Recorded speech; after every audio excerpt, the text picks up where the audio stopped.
नमस्ते दोस्तों, जय श्री राम। आप सभी का बहुत बहुत स्वागत है आप सभी के YouTube चैनल श्री रामार्थ पर। दोस्तों, आज की इस वीडियो में मैं आप सभी को भगवान श्री रामचंद्र जी की वंशावली बताऊंगा कि भगवान श्री राम से पहले कौन कौन से राजा थे एंड भगवान राम ने कब अवतार लिया। ये है आनंद रामायण, और आनंद रामायण के पहले जो है सर्ग, पहला जो है कांड है, जो है सारकांड, उसके पहले सर के बारे में बात करेंगे। तो चलिए शुरू करते हैं इस वीडियो को। तो दोस्तों, ये है सारकांड का पहला सर्ग, जहाँ पर महर्षि वाल्मीकि कृत श्री राम वंदना एक श्लोकी रामायण श्री शिव पार्वती संवाद के रूप में आनंद रामायण की कथा का उपक्रम सूर्यवंश की वंशावली यानी भगवान श्री राम की वंशावली, इसके बारे में आज हम जानेंगे। और जो बाकी और सारी चीज़ें इसके बारे में आपको कभी अगले वीडियो में बताऊंगा। चलिए शुरू करते हैं भगवान श्री राम की वंशावली। तो देखिए, यहाँ से शुरू है। आदि नारायण भगवान विष्णु से ब्रह्मा जी का आविर्भाव हुआ।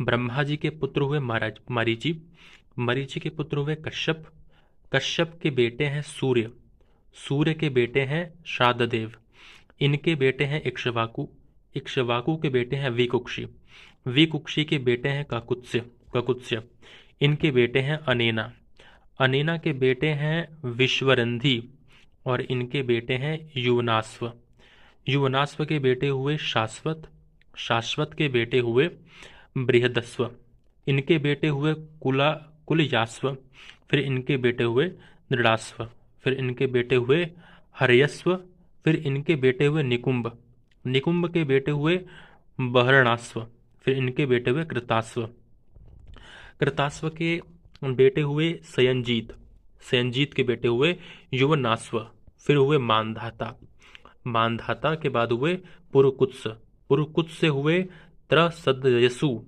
त्रसदस्यु, फिर इनके बाद हुए अनरण्य, अनरण्य के बाद हुए हर्यस्व, फिर अरुण, अरुण के बेटे हुए त्रिबंधन, त्रिबंधन के बेटे हुए सत्यव्रत, फिर फिर सत्यव्रत, और जो सत्यव्रत थे यही त्रिशंकु के नाम से जाने जाते थे। दोस्तों, ये वही त्रिशंकु हैं जो आज भी विश्वामित्र जी के बनाए हुए दूसरे स्वर्ग में रह रहे हैं, जो विश्वामित्र जी ने स्वर्ग बनाया। तो सत्यव्रत ही त्रिशंकु है। ठीक है, तो सत्यव्रत के बाद जो है हरिश्चंद्र हुए, हरिश्चंद्र के बाद रोहित, रोहित के बेटे हरित, हरित के बेटे चंप, चंप के बेटे सुदेव, सुदेव के बेटे विजय, फिर उनके बेटे भरूक, फिर वृक, वृक के बाद बाहुक, बाहुक के बाद सगर, राजा सगर, इन्होंने ही सागर को खुदवाया था। ठीक है, सगर के बाद असमंजस, ठीक है, असमंजस के बाद अंशुमान, अंशुमान के बाद दिलीप, फिर भगीरथ, भगीरथ जी गंगा को लेके आए थे, फिर श्रुत, श्रुत के बाद नाभ, फिर सिंधुद्वीप, फिर आए थे अयुतायु, ठीक है, फिर ऋतुपर्ण, फिर सुदास, फिर मित्रसह, और फिर कलमाशपाद, ठीक है, फिर कलम, इनके बाद फिर हुए अश्मक, फिर मूलक, फिर हुए नारी कवच, फिर हुए दशरथ जी, फिर दशरथ जी के, ये दो दशरथ थे ये थोड़े और दूर थे, फिर दशरथ जी के बेटे हुए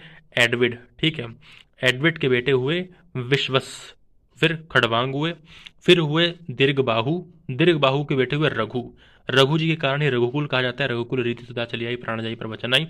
रघु के बाद फिर हुए अज, अज के बाद हुए दशरथ, फिर जो दशरथ जी हैं, ठीक है, इनके बाद फिर राम जी प्रकट हुए। ठीक है, तो ये जो है श्री राम जी की वंशावली। और यहाँ पर बताया गया कि हे देवी, भगवान शंकर कह रहे हैं कि हे देवी, भगवान विष्णु से लेकर के श्री राम तक 61 यानी कि 61 राजाओं को मैंने बताया है। तो दोस्तों, ये थी पूरे भगवान श्री राम जी की वंशावली, सब देख सकते हैं।